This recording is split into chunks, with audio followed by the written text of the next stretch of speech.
मेरे प्यारे विद्यार्थियों, नमस्कार।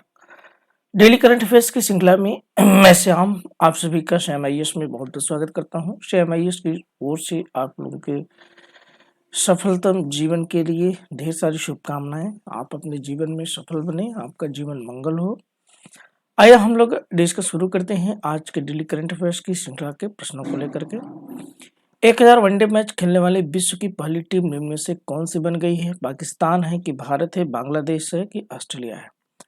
तो आपको बता दूं मित्रों कि जो है इस समय ये भारतीय क्रिकेट टीम का ने वर्ल्ड रिकॉर्ड बनाया है कि वो 1000 मैच खेलने वाली दुनिया की पहली टीम बन चुकी है। तो भारतीय टीम 1000 वनडे मैच खेलने वाली पहली टीम है। भारत ने पहला वनडे साल 1974 में खेला था। कब खेला था? 1974 में। किसके खिलाफ? इंग्लैंड के खिलाफ। इस मामले में भारत के बाद ऑस्ट्रेलिया 958 और पाकिस्तान 936 जो है मैच खेले हैं। वनडे में सबसे ज्यादा विकेट लेने वाले मामले में भारतीय गेंदबाज हैं। भारतीय गेंदबाजों ने कुल मिलाकर के 6952 विकेट लिए हैं। दूसरे नंबर पे पाकिस्तानी गेंदबाज हैं जो कि 6657 विकेट लिए हैं। भारत रत्न से सम्मानित निम्न में से किस प्रसिद्ध गायिका का 92 वर्ष की आयु में निधन हो गया? तो जानी मानी स्वर कोकिला, आप जानते हैं कि लता मंगेशकर, आशा भोसले, अनुराधा पौडवाल, अलका याग्निक।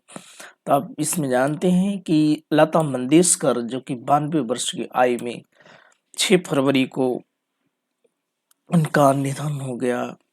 वो इस दुनिया में नहीं रही, अलविदा हो गई। तो आपको बता दूं कि ये इनका जन्म जो है 28 सितंबर 1929 को मध्य प्रदेश के इंदौर जिले में हुआ था। लता मंगेशकर ने साल 1942 में 13 साल की उम्र में अपनी करियर की शुरुआत की थी और उन्होंने कई भाषाओं में अब तक कुल 30,000 से ज्यादा गाना गाए हैं। तो आकाशवाणी के न्यूज में बता रहा था कि 30 भाषा में या 18 भाषा में ऐसा है जो उन्होंने गीत गाया। और इनको भारत के सर्वोच्च नागरिक पुरस्कार भारत रत्न से सम्मानित किया गया। इन्हें जो है पद्म विभूषण, पद्म भूषण, दादा साहब फाल्के पुरस्कार से भी सम्मानित किया जा चुका है। किस देश के राष्ट्रपति पेड्रो कैस्टिलो द्वारा कैबिनेट के फिर से पुनर्गठन की घोषणा किए जाने के बाद से देश के नए प्रधानमंत्री हेक्टर वेलर ने इस्तीफा दे दिया है? Peru, Mexico, Brazil, Yemen. तो आपको बता दूं मेरे मित्रों कि अभी पेरू जो है इस संकट से गुजर रहा है। तो पेरू के राष्ट्रपति पेड्रो कैस्टिलो द्वारा कैबिनेट के फिर से पुनर्गठन की घोषणा किए जाने के बाद देश के नए प्रधानमंत्री हेक्टर वेलर ने इस्तीफा दे दिया और कैस्टिलो की सरकार ने 6 महीने में तीसरे प्रधानमंत्री हेक्टर वेलर ने कहा कि वह अखबारों के निशाने पर हैं। वे पिछले 42 वर्ष में पेरू के सबसे कम समय तक पद पर रहने वाले प्रधानमंत्री हैं। तो आपको बता दूं कि पेरू की राजधानी लीमा है और पेरू दक्षिण अमेरिका में स्थित देश है जो कि एक तटवर्ती देश है। इक्वाडोर और पेरू, चिली, कोलंबिया, ये जो है पश्चिमी तटवर्ती देश है प्रशांत महासागर के तट पर दक्षिण अमेरिका में स्थित है। ब्राजील से भी इसकी सीमाएं लगती हैं, इक्वाडोर से भी इसकी सीमाएं लगती हैं, कोलंबिया से लगती हैं और इसकी सीमा जो है आपका इधर जो दक्षिण में देश है जिसका नाम है बोलिविया, उसके साथ इसकी सीमाएं साझा होती है। इंडिगो एयरलाइन का नया प्रबंध निदेशक निम्न में से किसे नियुक्त किया गया है? राहुल सचदेवा, राहुल भाटिया, अनिल कुमार, मोहन अग्निहोत्री। तो आपको बता दूं कि इंडिगो एयरलाइन का नया प्रबंध निदेशक बनाया गया है राहुल भाटिया को। यानी आंसर बी होगा। भारतीय एयरलाइन इंडिगो ने अपने सह संस्थापक और प्रमोटर राहुल भाटिया को तत्काल प्रभाव से कंपनी के प्रबंध निदेशक के रूप में नियुक्त किया है। वे इंडिगो के पहले एमडी हैं क्योंकि इससे पहले कंपनी का कोई प्रबंध निदेशक नहीं था। और अरुण दत्ता इंडिगो के सीईओ भी हैं। किस टीम ने इंग्लैंड को हराकर अंडर 90 वर्ल्ड कप 5वीं बार जीत ली है? तो आपको ऑस्ट्रेलिया, बांग्लादेश, पाकिस्तान, भारत। तभी हाल ही में भारत ने जो है एक बड़ी उपलब्धि अंडर 90 क्रिकेट में हासिल की।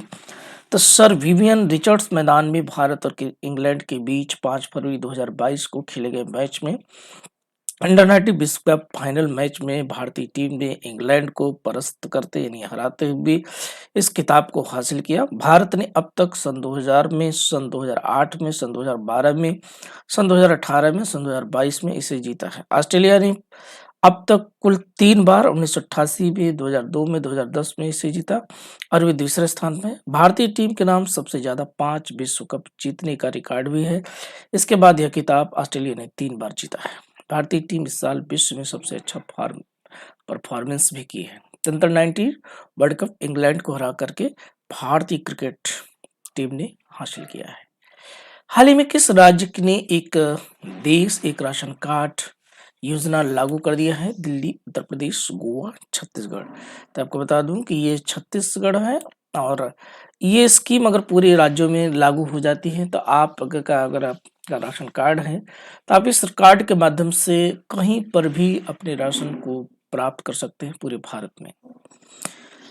तो छत्तीसगढ़ सरकार ने एक देश एक राशन कार्ड योजना लागू कर दिया है। इससे खाद्य कानून के अंतर्गत राज्य के पात्र उपभोक्ता अपने खाद्यान्न का कोटा देश भर में किसी भी राशन की दुकान से ले सकेंगे।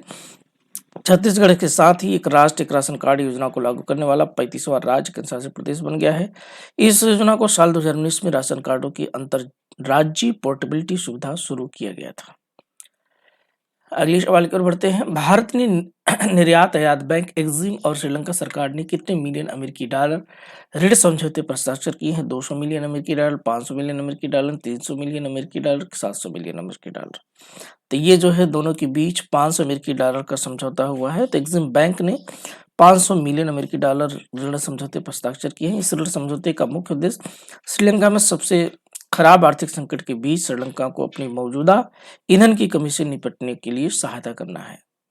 अंतर्राष्ट्रीय मानव बंधुत्व दिवस निम्न में से किस दिन मनाया जाता है? International day of human fraternity 10 जनवरी, 12 मार्च, 4 फरवरी, 20 अगस्त।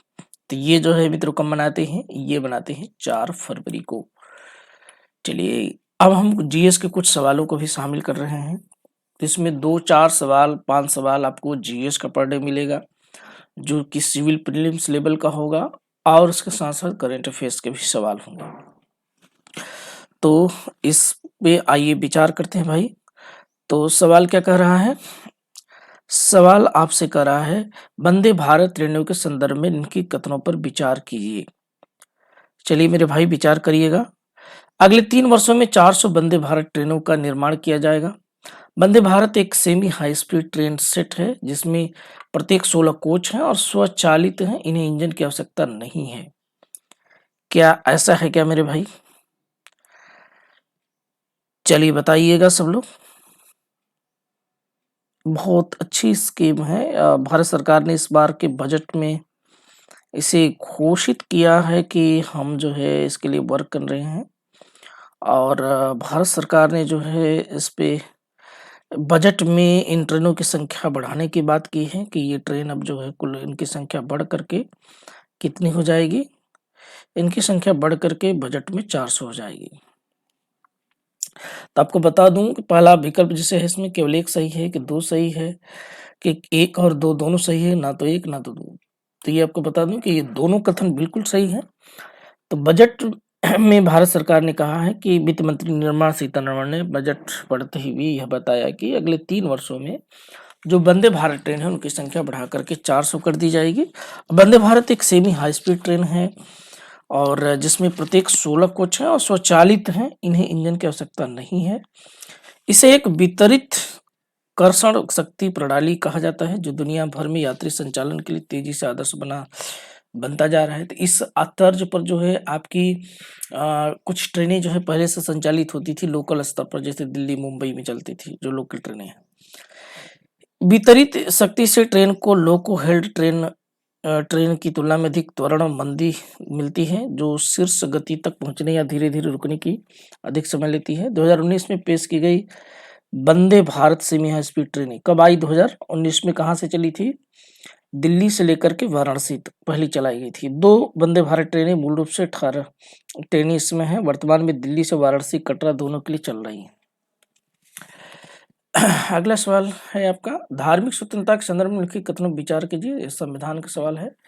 संविधान का अनुच्छेद 25(1) अंतरात्मा की स्वतंत्रता और धर्म को मानने, आचरण करने, प्रचार करने के स्वतंत्र रूप से अधिकार की गारंटी देता है।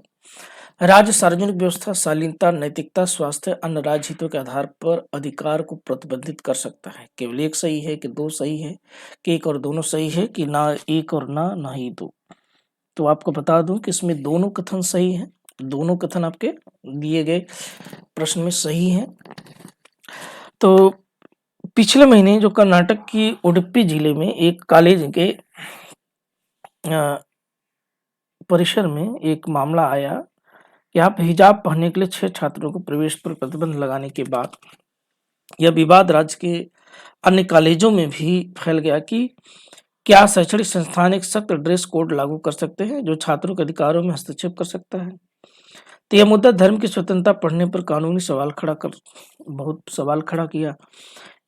इसी को बेस बना करके ये सवाल जो है हमने लिया है।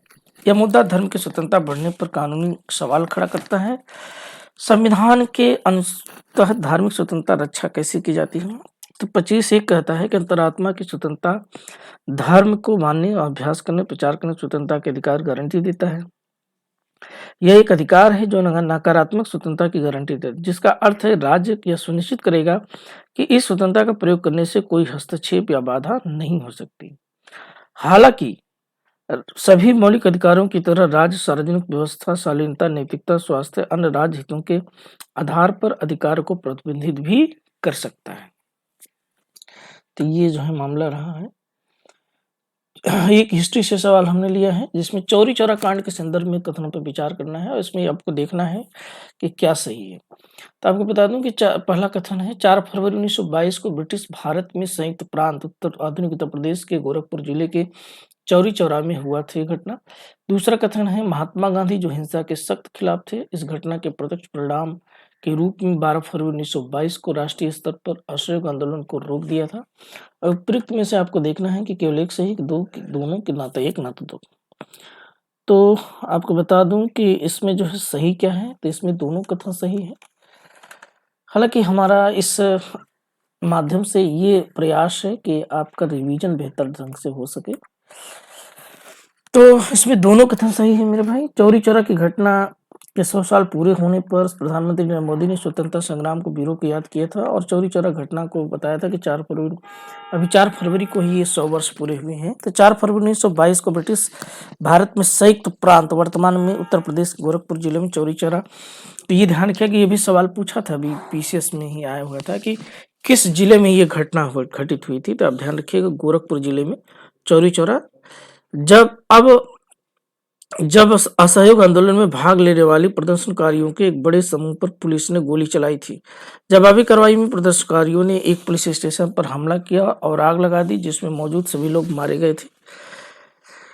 महात्मा गांधी जो कि हिंसा के सख्त खिलाफ थे ने इस घटना के प्रत्यक्ष परिणाम के रूप में 12 फरवरी 1922 को राष्ट्रीय स्तर पर असहयोग आंदोलन को रोक दिया था। उन्होंने असहयोग आंदोलन के इस घटना से विस्थित होकर के वापस ले लिया था। अगला सवाल है हाल ही में खबरों में आए शब्द शिवाय सिद्धि। देखो इस तरह से कई पीएससी सवाल पूछता है, शिवाय सिद्धि प्रवेग किससे संबंधित है? ड्रोन प्रोटोटाइप से, ध्रुवीय क्षेत्रों के अभियान से, सुपर कंप्यूटर से, मक्का की आनुवांशिक रूप से संशोधित किस्में से। ये जो है बहुत इंपॉर्टेंट सवाल है। इस तरह के सवाल जो है काफी यूपीएससी में आते हैं। तो आपको बता दूं कि इसमें ये सुपर कंप्यूटर से है शिवाय सिद्धि प्रवेग। तो भारतीय विज्ञान संस्थान जो आपका IISc है बंगलुरु में राष्ट्रीय सुपर कंप्यूटिंग मिशन के तहत भारत के सबसे शक्तिशाली सुपर कंप्यूटरों में से एक भारतीय शैक्षणिक संस्थान में सबसे बड़े परम प्रवेगा को प्रस्थापित और चालू किया है। तो इसका नाम ही है परम प्रवेगा। तो इसे centre for development advance computing CDAC द्वारा डिजाइन किया गया है। तो ये जो है ISC का जो अपना सुपर कंप्यूटर है जिसका नाम है परम प्रवेगा शिवाय सिद्धि प्रवेग, इसी से रिलेटेड है आपका सुपर कंप्यूटर से। फिर है रिवर सिटीज अलायंस के संबंध में की कथनों पर विचार कीजिए। यह विश्व बैंक यूएन वाटर के तत्वाधान में शुरू की गई एक वैश्विक पहल है। गठबंधन भारत के सभी नदी शहरों के लिए खुला गया है। तो केवल एक, केवल दो एक, दोनों सही है। तो इसमें भी जो आपका आंसर है ये केवल कथन जो है 2 सही है, पहला कथन पूरी तरीके से गलत है। तो इसकी व्याख्या देख लीजिए। रिवर सिटीज अलायंस RCA को जल शक्ति मंत्रालय द्वारा आवास और शहरी मामलों के मंत्रालय के साथ शुरू किया गया है। जिसका उद्देश्य सदस्य शहरों की शहरी क्षेत्रों के स्थायी प्रबंधन के लिए महत्वपूर्ण पहलुओं पर चर्चा, सूचनाओं के आदान-प्रदान के लिए एक मंच प्रदान करना, नदियों, सर्वोत्तम प्रथाओं को साझा करना और नवाचार का समर्थन करना। गठबंधन भारत के सभी नदी शहरों के लिए खुला है। कोई भी नदी शहर किसी भी समय गठबंधन में शामिल हो सकता है। तो ये विश्व बैंक से रिलेटेड नहीं है भाई। ये जो है भारत सरकार के जल शक्ति मंत्रालय और शहरी मामलों के मंत्रालय के द्वारा शुरू किया गया है। तो इसलिए कथन केवल 2 सही है। तो ये आज की डेली करंट अफेयर्स की श्रृंखला फिलहाल यहीं तक। फिर कल हम इसका टाइम डिसाइड कर रहे हैं कि अब सुबह 7 बजे आपको डेली ये करंट अफेयर्स मिलेगा। हाँ, आपसे एक गुज़ारिश रहेगी भाई कि अगर आपको ये चीज़ें अच्छी लग रही हैं, तो आप हमारे चैनल इस वीडियो को शेयर अधिक से अधिक करें। आप यही सब जो है सबसे बड़ा आपका योगदान होगा। हाँ, इच्छा है अगर आपको अच्छा लग रहा है तब आप हमारे चैनल को सब्सक्राइब करें, आप हमसे जुड़ें और वीडियो पसंद आए तो शेयर ज़रूर करिएगा। तो आपसे बहुत रिक्वेस्ट है। तो आज के लिए इतना ही। कल फिर मिलेंगे, तब तक के लिए नमस्कार।